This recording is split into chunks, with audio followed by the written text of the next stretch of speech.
They threw his belongings into the mud on a Tuesday morning right there in front of Harlan's general store, while the whole town of Kettle Ridge watched and said nothing. Elias Cutter was 11 years old, barefoot, 91 pounds, soaking wet, and the only thing he owned that mattered was a set of hand-carved wooden gears his dead mother had kept in a cigar box under her bed. His stepfather, a man named Boggs who smelled of corn whiskey and turned mean after his second cup, stood on the porch and pointed down the mountain road. "Get gone, boy. You ain't mine, and you never were." What nobody in Kettle Ridge knew, what nobody would know for almost 7 years, was that somewhere up on the high shoulder of Mount Ferris, a redwood tree had been struck by lightning and killed. It stood dead and hollowed, 214 feet tall, wide enough at the base for a man to walk inside standing upright. And one day, the boy they threw away would turn that dead tree into something that made the whole mountain weep. But we are getting ahead of ourselves.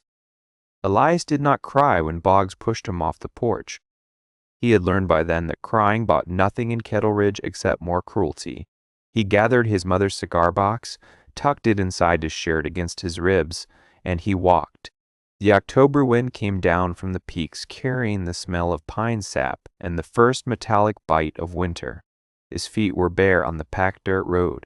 The cold climbed up through his soles and into his bones and settled there like it meant to stay.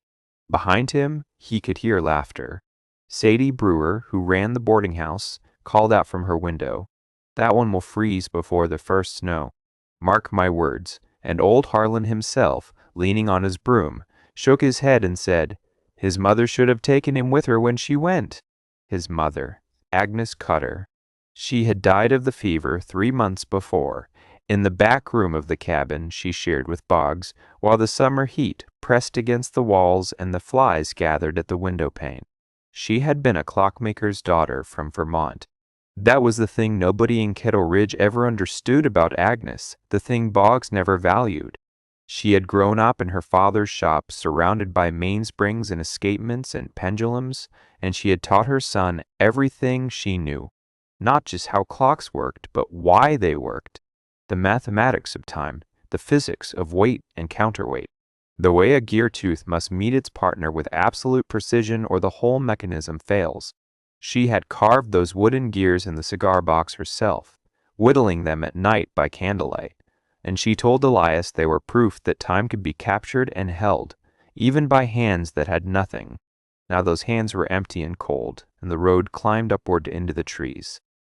Elias walked for 2 days. He ate wild huckleberries and drank from a creek that ran copper-colored over granite stones.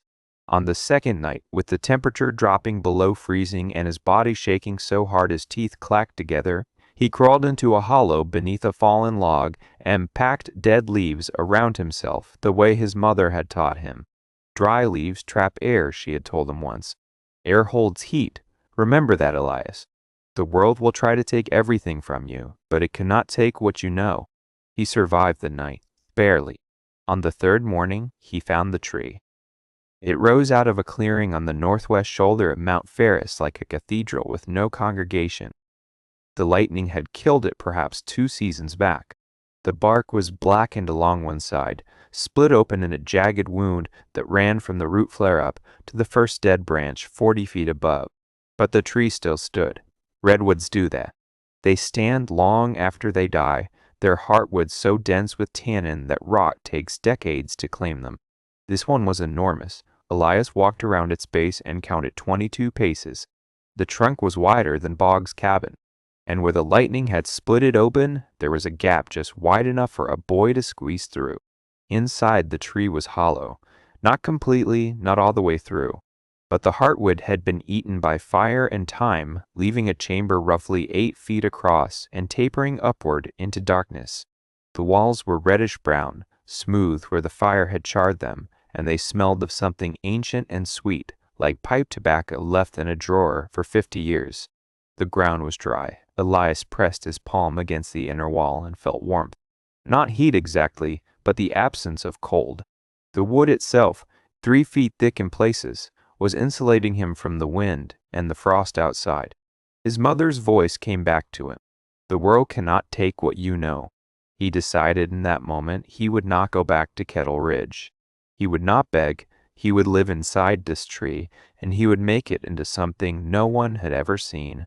But there was something else in that clearing, something he did not discover until the following morning when the light came through the split in the trunk at just the right angle. Carved into the inner wall, at about the height a grown man could reach, were words. Faint, old, cut into the wood with a knife blade years or maybe decades before. They read, "Time is the only thing that forgives." Elias did not know who had carved those words. He would never find out, but they settled into him the way the cold had settled into his bones, and they stayed. The first winter nearly killed him. He had no tools, no provisions, no blanket. He survived on pine nuts and the inner bark of cedar, which he stripped and boiled in a tin can he found rusted in a creek bed. He learned to build a fire at the entrance of the tree, angling it so the smoke drafted upward through the natural chimney of the hollow trunk while the heat reflected inward off the charred walls. He stuffed the gap in the trunk with bundles of dried grass and bark, creating a door he could pull aside and replace. The tree's thick walls held heat the way a stone hearth holds it, releasing it slowly through the night. On the coldest nights, when the temperature dropped to 10 below and the wind screamed across the mountain like something wounded and furious, the inside of that dead redwood stayed above freezing. He was cold, he was hungry, he was alone, but he was alive, and that was more than Sadie Brewer had predicted. When spring came, Elias began to build. He started with the gears. His mother's cigar box held 6 wooden gears of different sizes, each one carved from mountain laurel with teeth so precise they meshed without a whisper of slack. He studied them the way a scholar studies scripture. He remembered his mother's lessons. A clock is nothing but organized gravity, she had told him. A weight wants to fall. You let it fall, but slowly, through gears that divide the fall into equal pieces. Each piece is a second. Each second is a 2. That is all time is, Elias. Gravity divided. He began carving new gears from the redwood itself.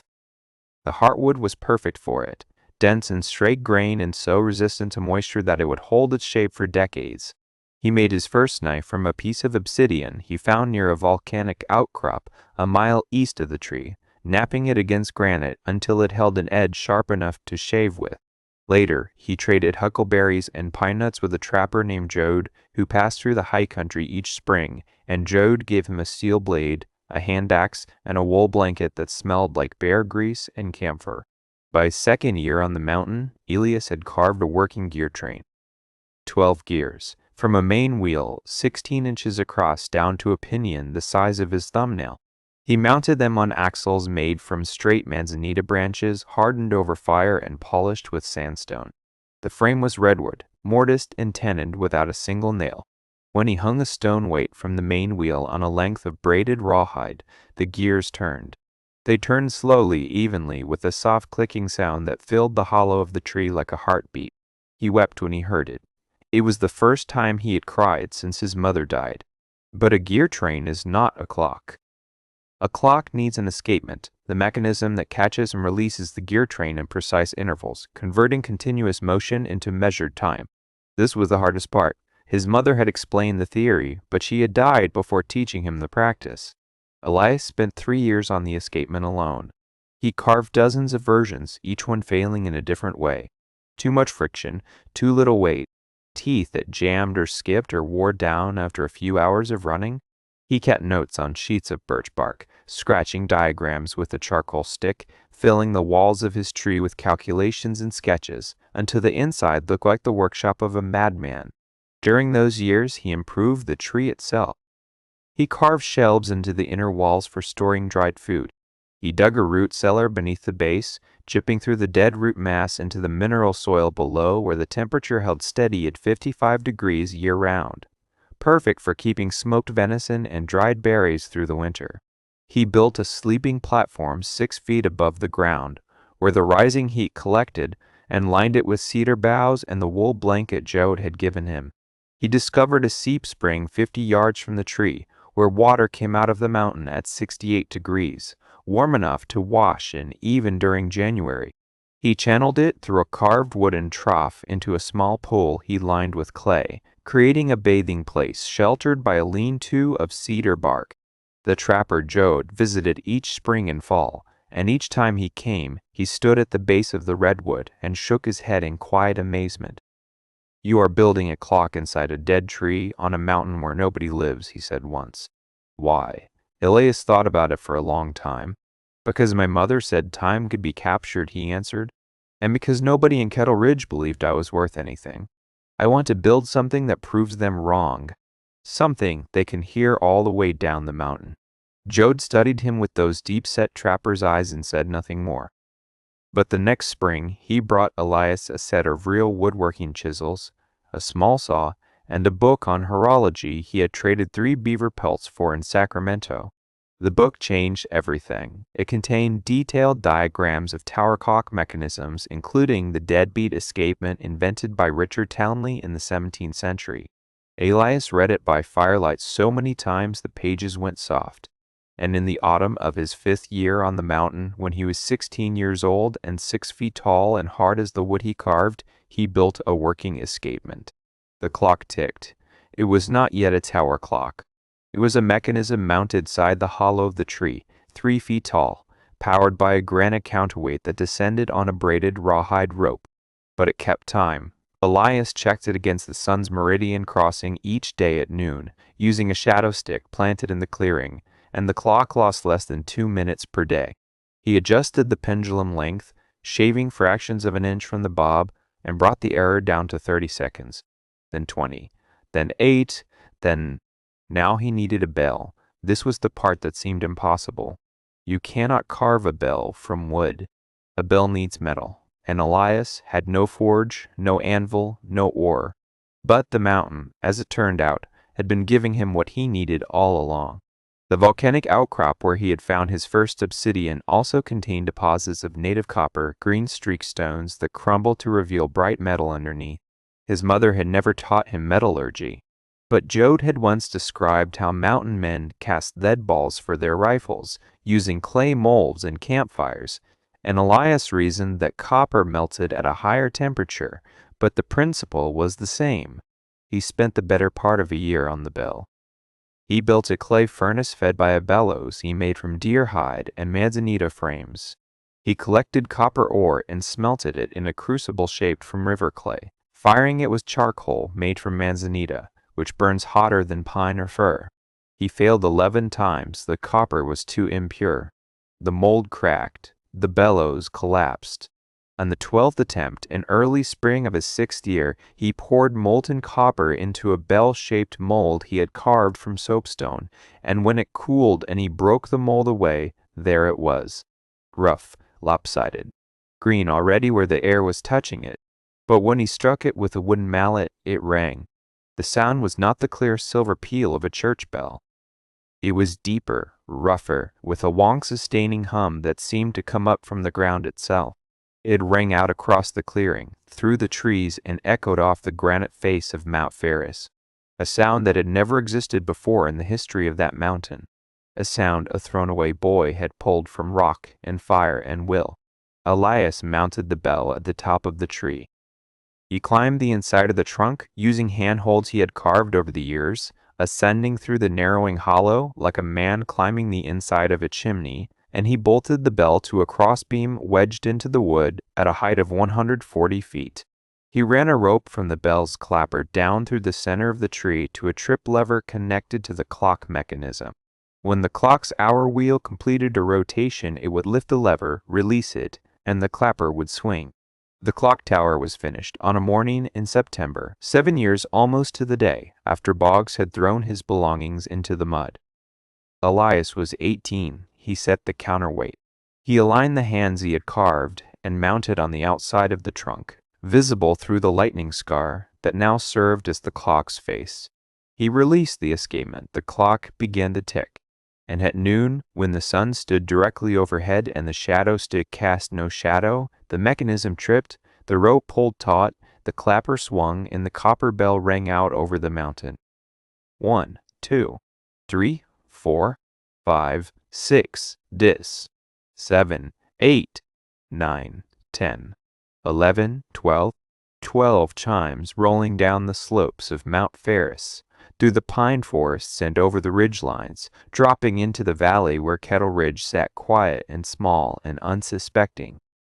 People stopped in the street, horses lifted their heads. Sadie Brewer came out of her boarding house and stood on the porch with her hand shading her eyes, looking up at the mountain where no one lived, where nothing should be making that sound. "What in God's name?" she whispered. The news traveled fast, the way news does in small mountain towns where nothing much happens and anything unusual becomes legend before sundown. A clock. On the mountain. In a dead tree. That boy. The Cutter boy. The one Boggs threw out. He is up there. He built it. Some laughed. Some shook their heads. Old Harlan, now using a cane and squinting through spectacles thick as bottle glass, said it was nonsense, and that no boy could build a clock tower alone on a mountain.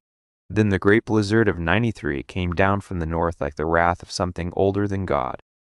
It started on a Wednesday in late November with a sky the color of hammered lead and a stillness in the air that made the animals go quiet. The first flakes fell at noon. By midnight, 2 feet of snow lay on the ground and the wind was howling at 50 miles per hour. By Thursday morning, the temperature had dropped to 27 below zero, and the snow was falling so thick you could not see your hand at arm's length. The drifts climbed to the windowsills, then the eaves, then over the rooftops. Pipes froze and burst, chimneys choked with snow. The general store's roof collapsed under the weight at 4 in the morning, with a sound like a cannon shot that nobody could hear over the wind. Kettle Ridge had seen hard winters. This was not a hard winter, this was annihilation.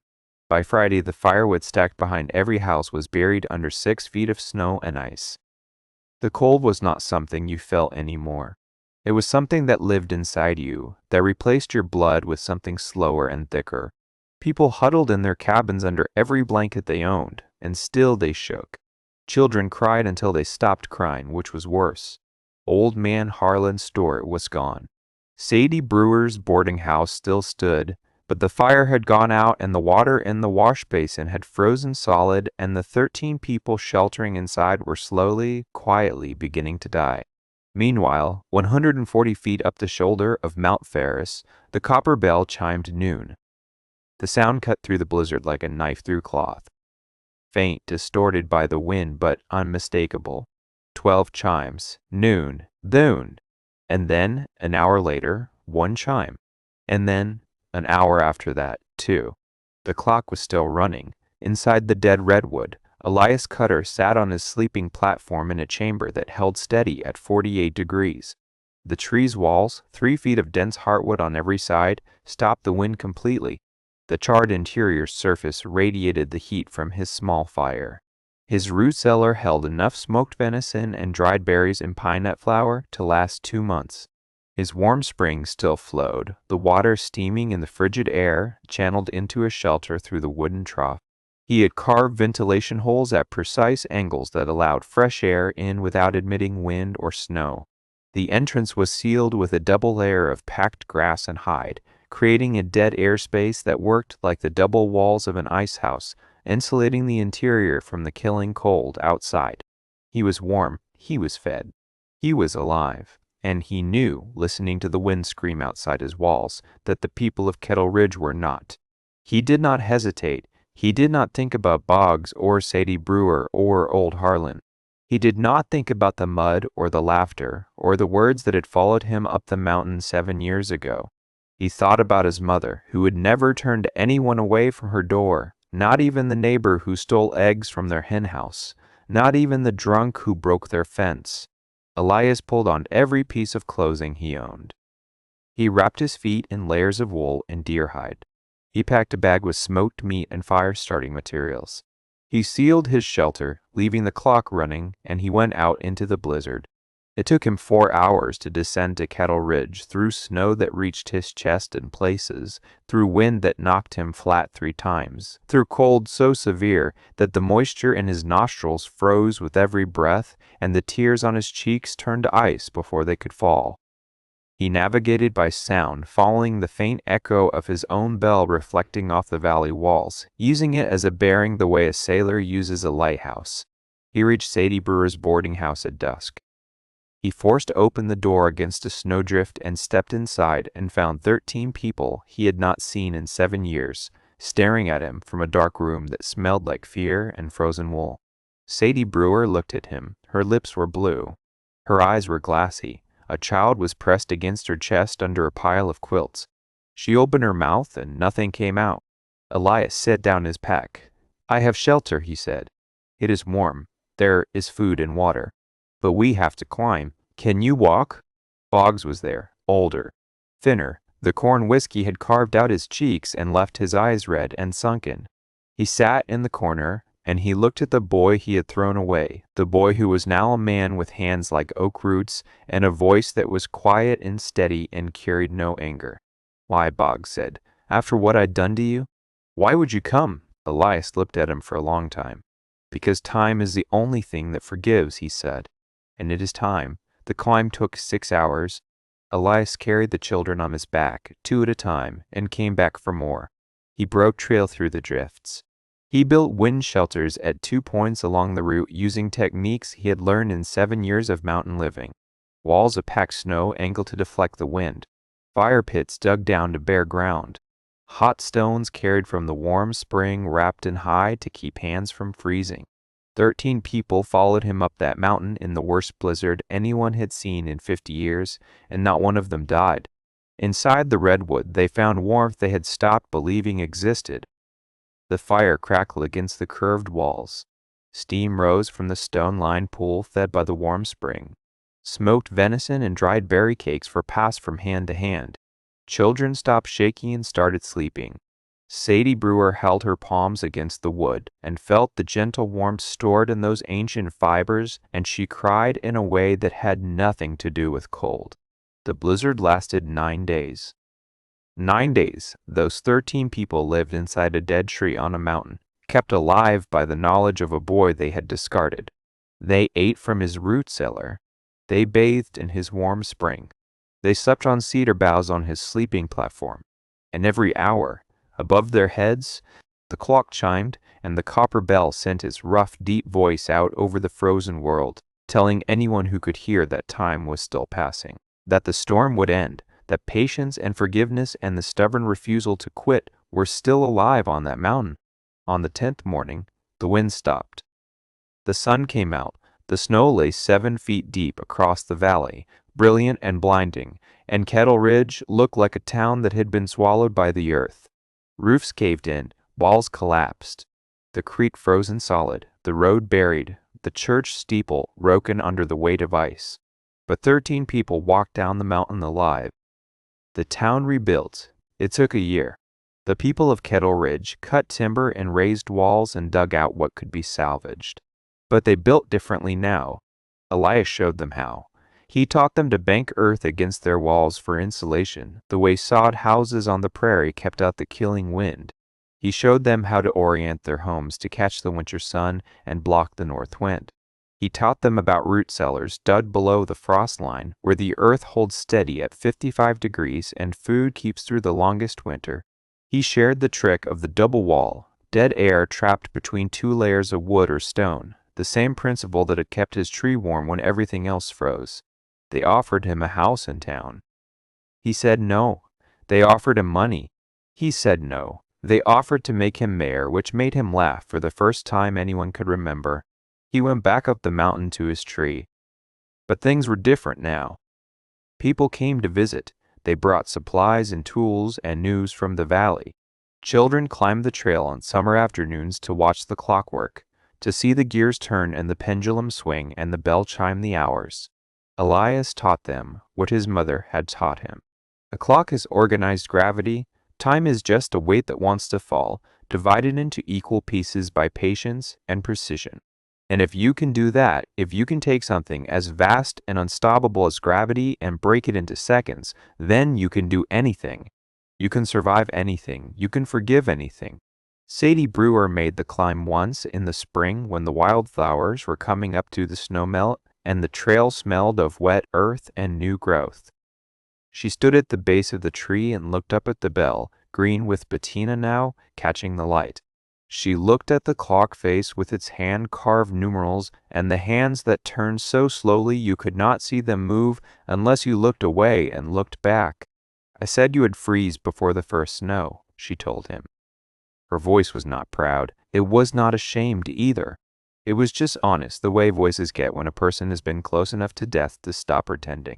Elias nodded. He was shaping a new gear, sitting on a stump in the clearing with wood shavings in his lap and the spring sun warm on his face. "You were wrong," he said simply. "But so was I. I thought I had to prove something. Turns out I just had to build something." The proving took care of itself. She was quiet for a while. Then she said, "Your mother would be proud." Elias stopped carving. He held the gear up to the light. It was perfect, every tooth precise, every angle exact, the work of hands that had learned patience from wood and stone and cold and time. "She already was," he said. "She taught me everything I needed. She just did not live long enough to see me use it." The clock in the dead redwood on Mount Ferris ran for 37 years. It chimed every hour of every day through blizzards and droughts and forest fires and the slow turning of seasons that ground lesser things to dust. People set their watches by it. Travelers used it as a landmark. The chime became so much a part of the mountain that birds nested in the bell housing and sang along at noon. When the tree finally fell in the winter of 1930, brought down not by rot or wind, but by the sheer patient weight of time, the bell was recovered from the wreckage and mounted on a stone tower the town built at the center of Kettle Ridge. They inscribed the base with the words Elias had found carved inside the tree on his first morning, the words whose author he never learned. "Time is the only thing that forgives." And beneath that, in smaller letters, they added his mother's name.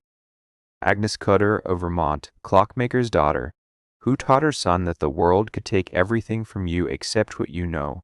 The bell still rings. If you listen on a quiet evening when the wind comes down from Mount Ferris carrying the smell of pine and the first cold edge of autumn, you can hear it. Rough, deep, imperfect, a sound pulled from rock and fire and will by the hands of a boy nobody wanted, echoing off the granite peaks, counting the hours, forgiving the years, one chime at a time,